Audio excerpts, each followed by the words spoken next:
উল্টো দিকে বইছে জলপ্রপাত, প্রকৃতির অদ্ভুত বিস্ময়ে।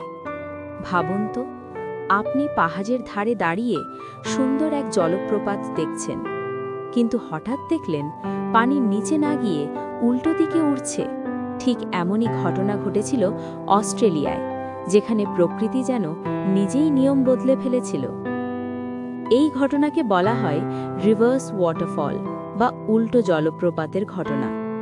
সাধারণত আমরা জানি জলপ্রপাতের পানি পাহাড়ের ওপর থেকে নিচে পড়ে, কিন্তু 2021 সালে অস্ট্রেলিয়ার নিউ সাউথ ওয়েলস অঞ্চলে তীব্র ঘূর্ণিঝড় ও বাতাসের চাপ এত বেশি ছিল যে পানি নিচে পড়ার আগেই বাতাস সেটিকে উড়িয়ে দেয় ওপরের দিকে।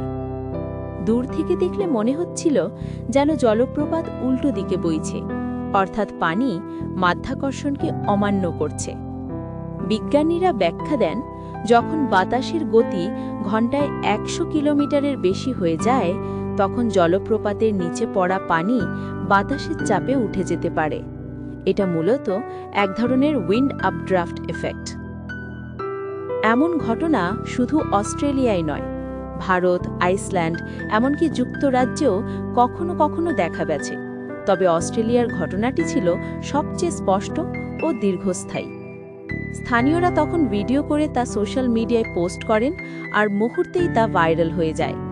অনেকে বলেছিলেন, এটা যেন প্রকৃতি নিজেই এক জাদু দেখাচ্ছে। প্রকৃতির এই দৃশ্য প্রমাণ করে, আমরা যতই বিজ্ঞানের ব্যাখ্যা দিই না কেন, প্রকৃতি সবসময় আমাদের চমকে দেওয়ার মতো ক্ষমতা রাখে। আপনি যদি এমন উল্টো জলপ্রপাত নিজ চোখে দেখতে পারতেন, আপনার প্রতিক্রিয়া কেমন হতো? কমেন্টে জানাতে ভুলবেন না। আর প্রকৃতির এমন বিস্ময়কর ঘটনাগুলো জানতে চ্যানেলটি সাবস্ক্রাইব করুন।